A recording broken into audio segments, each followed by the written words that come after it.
Gip, this is the Rock and Roll Rowdies. I want to apologise for our friend Mal Craggs today. He's got an injury to his shoulder, so he won't be joining us. It's really sad because today we're going to talk about Meat Loaf. How all this came around to the fact of I was the tour manager for Meat Loaf in 1982. We did a European tour and got to know him pretty well. I was with him for over 4 months. And first of all, the story we had, I've got to tell this story. He was in Amsterdam, and he called us up about 6, 7 in the morning, called the management team, and he's like, I've ordered breakfast, come on down, I want to have a chat. So, let's think of a suite in a hotel in Europe. It's still pretty small. So we're in Amsterdam having a day off, and we get down there, and we talk to Meat Loaf, and he's like, well, I know you all like eggs, sausage, bacon, tomatoes, black pudding, and all that stuff. So I've ordered it for 10 people. And I'm like, okay, that's fucking great. So an hour later, it's like, Meat, where the fuck's our breakfast? He goes, I'll give him a call. Just as he's going to call, a big bang on the door comes. We open up the door, and you know those trolleys of food to take you to conventions? And they roll in. So they rolled in one full of scrambled eggs, one full of sausages, one full of bacon, and I was throwing his suitcases out of the suite because all these big metal food carts were coming in, They basically gave him 6 carts. Yeah, they gave him one with scrambled eggs, one with 2 eggs over easy, sausage, bacon, black pudding, baked beans, everything. And he was just laughing his head off. I was like, Mate, I told you got to learn how to speak American in Amsterdam, So anyway, that was one silly story. What's that? Was that just his breakfast? Yeah, that was just for him. He told us all to wait until he ate. But, not about wasted food, but it was pretty funny. Throwing suitcases out so we can get these trolleys of food in, He probably ordered food for about 100. Instead of 10, I think they gave him for 100 people, So anyway, we go to England, and we were based in one hotel, the hotel in Marble Arch. The one right on the corner, Granny. What the hell was it called? Cumberland. Yeah, I think it was the Cumberland Hotel or the Cumberland House or something like that. Huge thing, huge. Yeah. And what we did, we based ourselves there for 2 weeks. Went up to Birmingham, we came back, we went down to Brighton, we came back. We did 4 sold-out shows at Wembley. And it was just funny things that we were doing. He was a funny guy, he loved talking and bullshitting.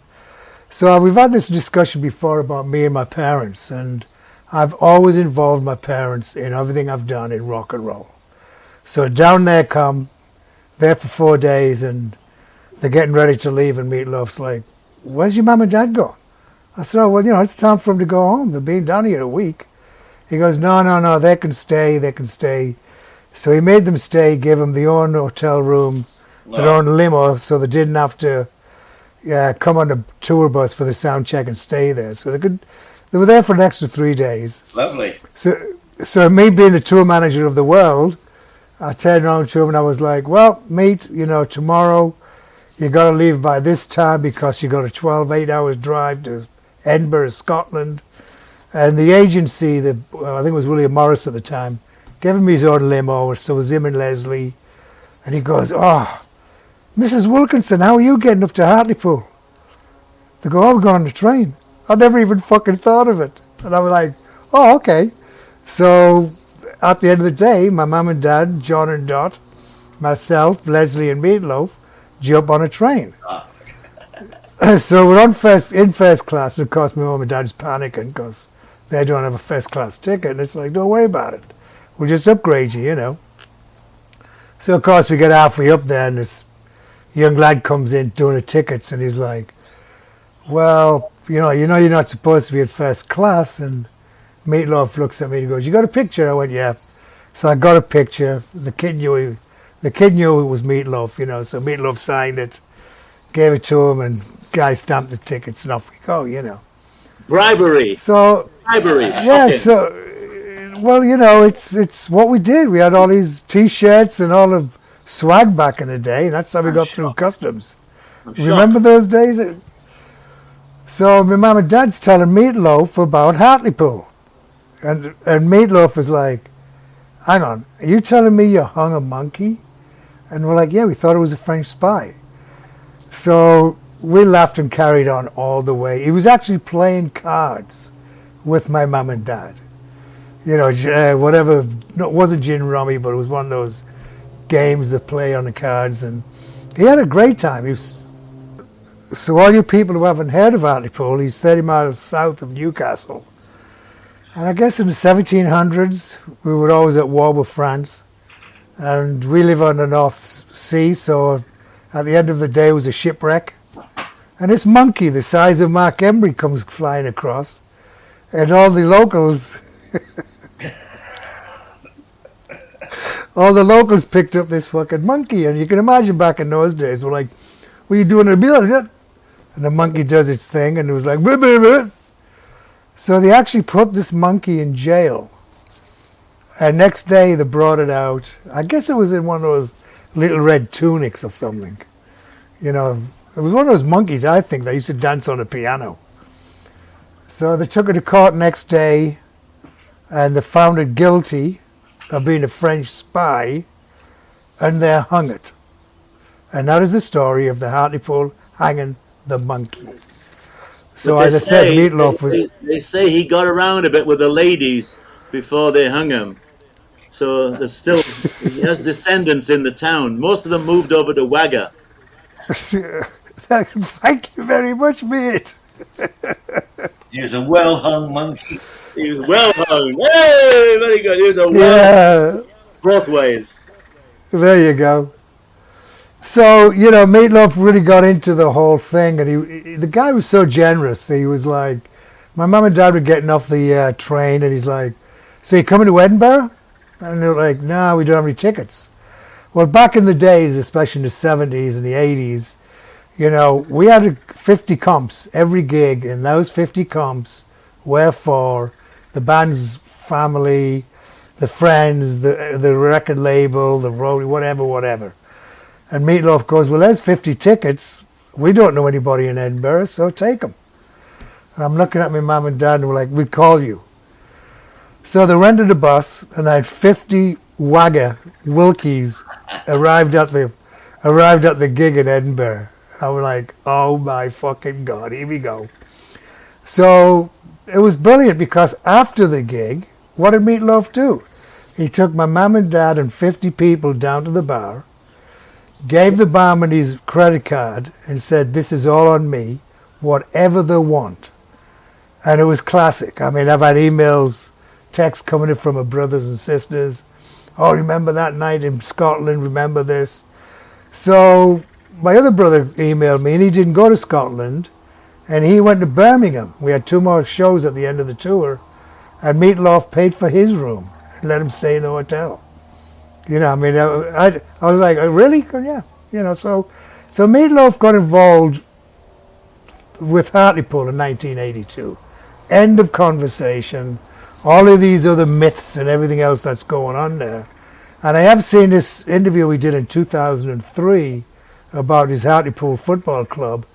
And I think he may have forgotten because it was 82. So it was 20 years earlier. But he was on a radio show, and they asked him what is he like, Man United? Is he like Liverpool? He goes, no, I like Hartlepool United. And explained all of that. But that's where it all came from, because there's all these, everybody in Hartlepool thinks he was going to buy a big house up there. Some people thought he was going to buy Hartlepool United. And then after a while, he just fell off the oceans, and he just fell off the earth and everything else. Nobody ever heard from him. But I did see him, oh man, it was 82, I would say early 90s, in New York. Just bumped into him. And he didn't even recognize me, so I explained who I was. And he was like, oh, the guy from Hartlepool, how's your mum and dad doing? So he totally remembered that situation, And the only person left is his first wife, Leslie. I mean, Leslie was on the train journey with us. So it was all good stuff. I mean, Meat Loaf was just a very generous guy. He was absolutely brilliant. He did a great show. He kicked me out. He told me never to go on his stage again because part of the show was we'd end up with about 20 guitar players on stage, and I was one of them. So we'd come behind the curtain with a guitar. We weren't plugged in, but we looked like we're playing. I mean, I can't, So here I was, the tour manager, tour accountant in my suit. So after 3 gigs at Wembley, Meat Loaf goes, "Wilkie, don't come on my stage looking like an accountant again." So at the last gig we did in Wembley, I was like, "Come on, mate, let me on stage." He goes, "No, you look like a fucking tour accountant." I said, "That's what I am." But he was good. He had a good time. Lots of fun. Didn't Hartlepool United honour him with a badge on their shirt or something when they played yesterday? Is that right? Did I hear that? Yeah, there's a whole the program that was on the T-shirts, and they played his music in half time, and I think 8,000 people were singing along with Meat Loaf in Hartlepool. Well, I had an encounter with Meat Loaf 1988, and this was involved councils and stuff. I'd just come back from the States, and we've got this leisure centre here in Torbay, and it's pretty good size, about 3,000 capacity. So I started working on getting a gig there and getting it sorted out so I could try and bring some touring bands to Torbay, Torbania. Yeah, we got Meat Loaf. You have to get a visa for that, don't you? You have to have a special visa. Yeah. So March 1988 it was. So it was after you were touring with the Wilko, but he came down. We've got the stage in, the PA and everything, organised the crew and all that, and he was great. I mean, what a fucking show! What a performer! Yeah. I mean, the guy came on stage in a straitjacket, and started to fight, and it was really convincing. I mean, I know it's staged, but it was really convincing. And he was pouring sweat, his veins are bloody sticking out. And right. The guy gave 1,000,000% to his performance, So it's like, what a legend! What a fucking legend! I've always been a Meat Loaf fan because of that theatrical stuff, and yeah, I mean, to be there. I'm a fan because I respect how good he was. Yeah. I mean, at first I was like, I was a bit leery of doing the gig because I was in New York, and it was the 80s. I had a name out there. I was just finishing off with the Allman Brothers, and I was like, I can't sell a ticket in America. I mean, what kind of a tour is this going to be? So I called my old buddy there, Barry Dickens, who was the promoter. And I was like, "Barry, Wilko, I'm thinking of doing the Meat Loaf tour." He's like, "Oh, great, get your ass over here." And I'm going, "Well, how's it going?" He goes, "It's sold out. Every gig, 20,000 people." I'm like, "I'll be there in the next flight," And I was really surprised because he did millions and millions in the box office. America turned their back on him because he ended up living over here pretty much, didn't he? In the late 80s, 90s, doing the Spice Girls movies and shit like that. Yeah. But his concessions. I mean, the T-shirts. I mean, every night we were running out of T-shirts and stuff. It was mental. It was absolutely. I mean, I've never seen anything like it. Yeah. Well, I've got a plaque. It's in my wardrobe somewhere. What I got from Barry Dickens' company, saying thank you very much, Wilko, for helping sell over $1 million worth of tickets. Right. So I'll have to get that. I'll have to get that out and take a Take picture. it out, man. Let's get it on screen. Yeah, Well, I forgot to do that one, Granny. Did he ever get called up by the food companies to do Meat Loaf promotions? It was corny but obvious. Wow, that's a fucking low blow. No, listen. Wilko would have a plaque then, like, "I helped sell 1 million slices of meatloaf." It'd be a good poster. Well, you hit the nail on the head because after the third gig, the band and crew turned on and went, "Wilko, if we see another fucking Meat Loaf dinner," and even Meat Loaf was like, "We've had it with this shit. Enough." And everybody's going, oh, wouldn't it be nice Meatloaf. to have a meatloaf? And he's like, no, we just had one yesterday, and the day before. Can we have some fish and chips, please? Do you get anything else? You know, like, no, he actually did. He asked for fish and chips. He goes, go down to Chippy and get me some mushy peas, you know. But he really, and I've got to say this about that to the Hartlepool people. I mean, you've all read about it, and this is from the horse's mouth. I mean, he really loved Hartlepool, but he loved my mum and dad. I mean, he wouldn't let him out of his sight.